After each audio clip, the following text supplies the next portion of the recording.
नमस्कार दोस्तों, क्या सुबह सुबह आपका पेट भी ठीक से साफ नहीं होता? तो इस वीडियो के साथ अंत तक जरूर बने रहें। इस वीडियो में हकीम सुलेमान खान साहब आपको बताएंगे एक ऐसा घरेलू नुस्खा जो आपकी इस परेशानी में आपको राहत दे सकता है। लेकिन पहले जाने कि आखिर आपको ये समस्या हो क्यों रही है। इसका सबसे बड़ा कारण है हमारा खराब लाइफस्टाइल। जी हाँ, हमारी डाइट। हम सही डाइट नहीं ले रहे हैं, फाइबर से भरपूर डाइट नहीं ले रहे हैं, कभी भी किसी भी वक्त खा रहे हैं जिस कारण हमें कब्ज हो रही है। साथ ही साथ पानी कम पीने से भी ये परेशानी होती है। ऐसे में अपनी लाइफस्टाइल पर, अपने खान पान पर विशेष तौर पर ध्यान दें। चलिए अब जानिए हकीम सुलेमान खान साहब से वो घरेलू नुस्खा जो आपकी इस परेशानी में आपको राहत पहुंचा सकता है। एक छोटा सा पैक ले ले, खरीद ले जैतून का तेल का, अच्छे किस्म का लेना, अच्छी कंपनी का। और ये 2 चम्मच या 3 चम्मच एक गिलास गर्म पानी में या गर्म दूध में मिला दें। और इसबगोल की भूसी, जो सत इसबगोल भी कहते हैं, हर मेडिकल स्टोर पर मिलती है, वो इसमें मिला दें। और एक आता है नमक जैतून, ये असली लेना, ये नकली भी मिलता है। नमक जैतून लें, ये देखने में बिल्कुल नमक जैसा होता है लेकिन स्वाद में नमकीन नहीं होता, इसलिए ब्लड प्रेशर वाले भी इसे ले सकते हैं। 2 चुटकी इसमें मिलाइए। और डायबिटीज़ वगैरह नहीं है तो शक्कर भी मिला सकते हैं, ये बड़ी अच्छी खीर बन जाती है।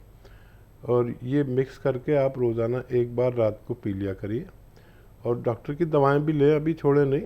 आप देखें कि सुबह तक अगर आपने रात में लिया, सुबह तक इतना अच्छा आपका पेट और खुल के इजाबत लैट्रिन होती है और आपको बड़ा इत्मीनान मिलता है।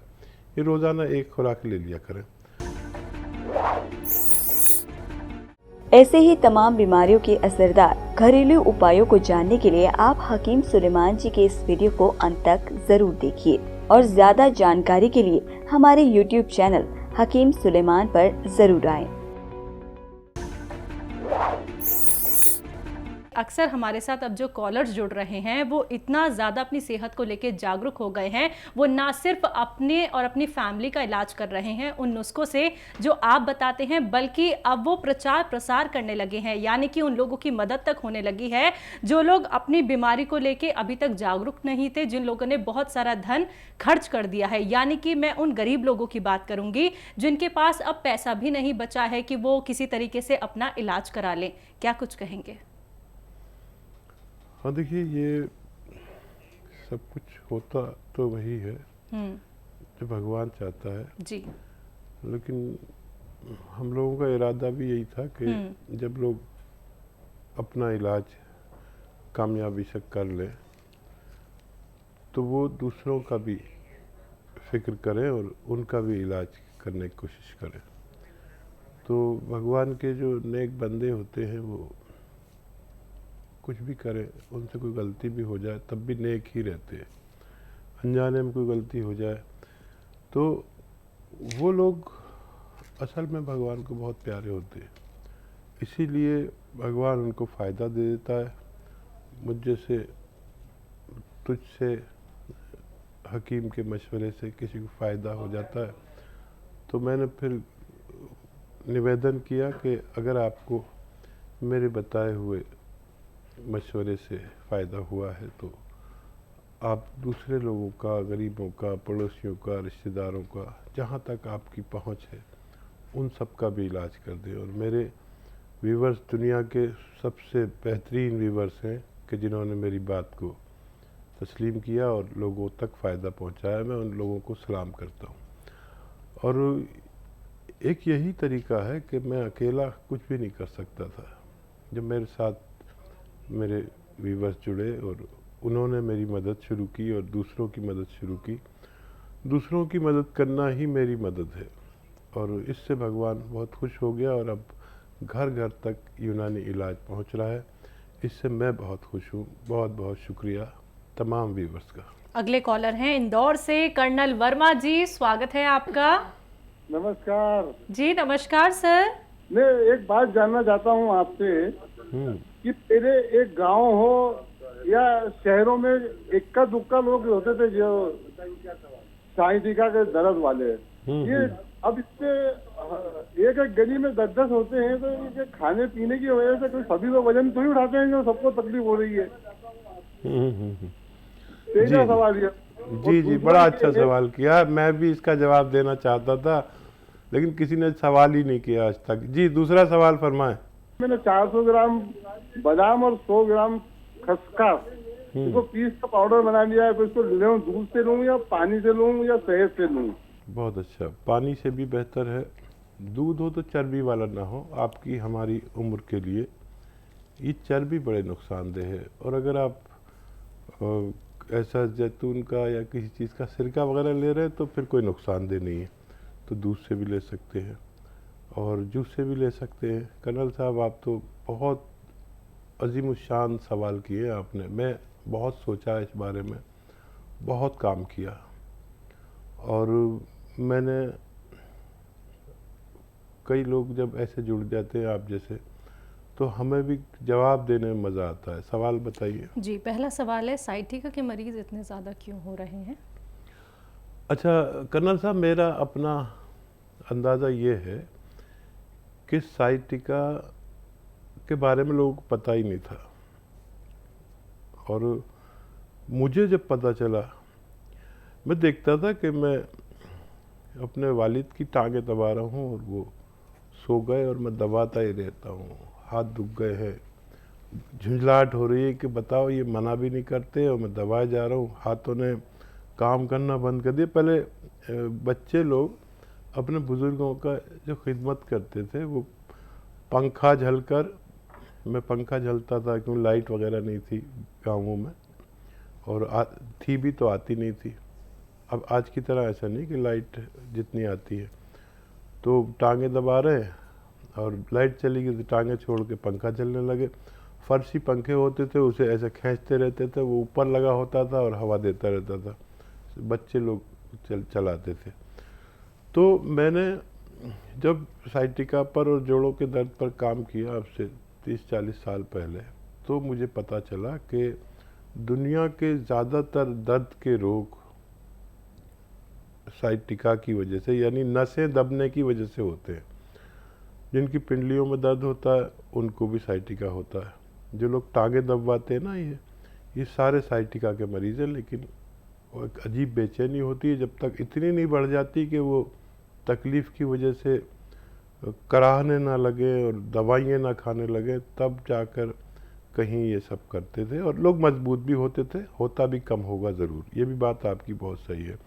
लेकिन जिसके भी हाथ में दर्द आ रहा है, कोहनी में आ रहा है, यहाँ आ रहा है, टांग में, थाइज में, पिंडली में, पैर में, घुटने में, उनमें 90-95% दर्द नसों के दबने से ही होता है।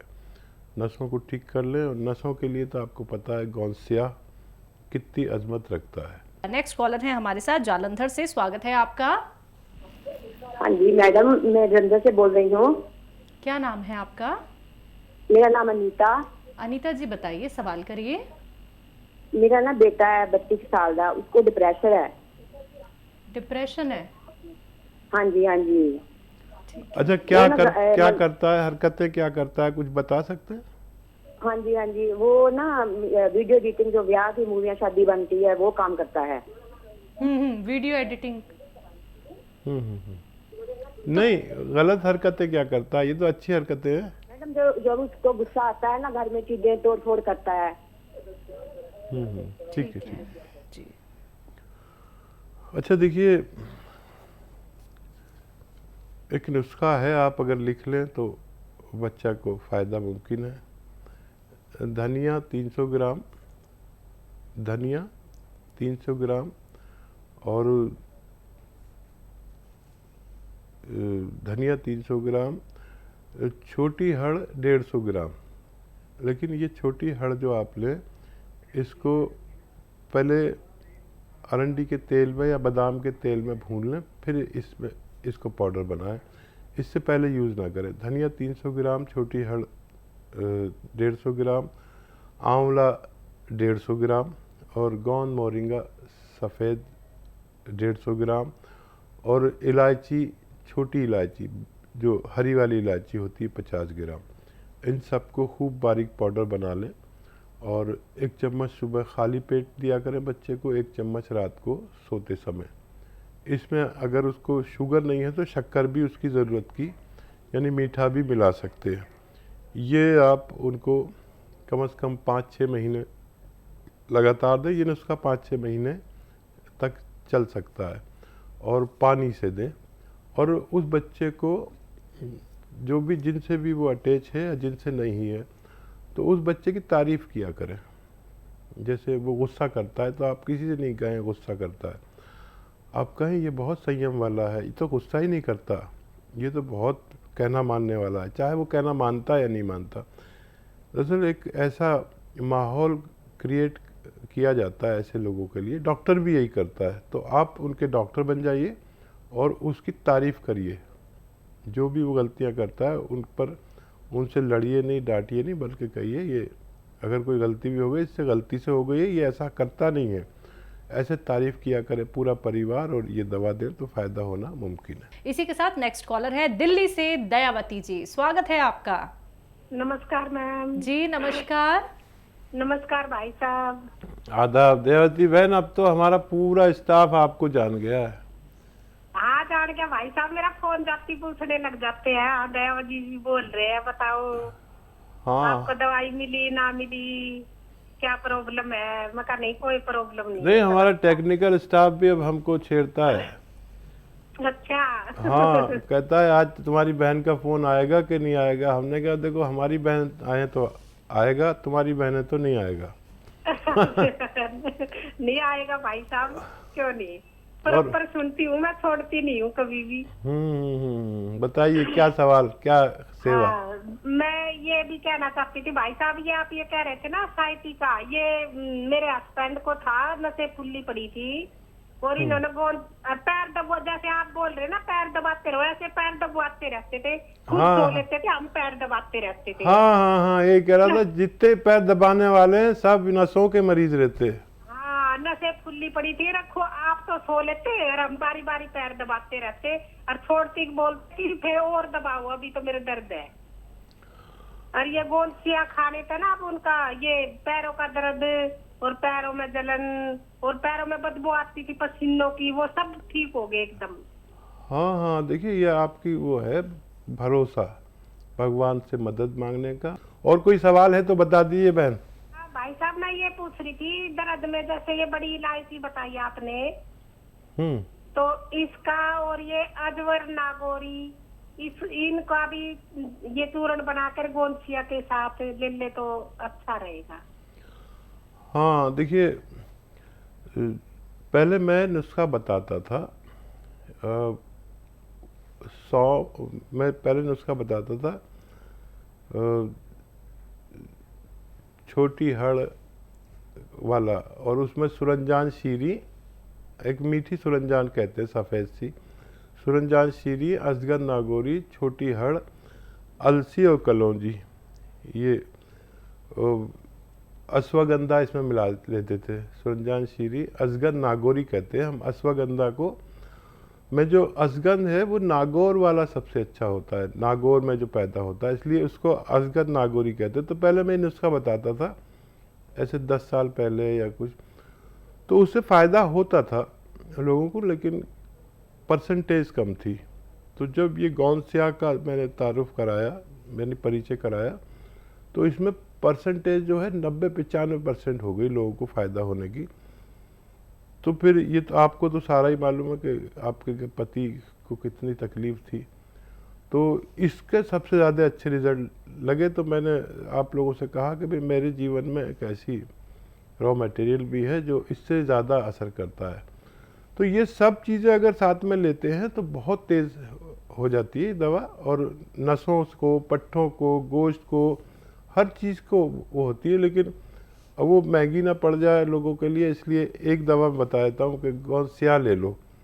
गोंदसिया अकेला भी फ़ायदा करता है, अश्वगंधा अकेला भी फ़ायदा करता है, सारी दवाएं अकेला अकेला फ़ायदा करती है, लेकिन ये सारी दवाएं जो सुरंजान शीरी है वो मशहूर है। ये सूखे हुए लहसुन जैसी होती है। तो ये यूनानी की सबसे तेज़ दवा थी, अब तक की। लेकिन जब से ये गौनसिया आया, इसने तमाम दुनिया की दवाओं को पीछे छोड़ दिया, जबकि ये आधा ही ग्राम आदमी पर काम करना शुरू कर देता है। और अभी तक के मेरे अनुभव में सबसे तेज़ असर रॉ मटेरियल गौनसिया कहलाता है।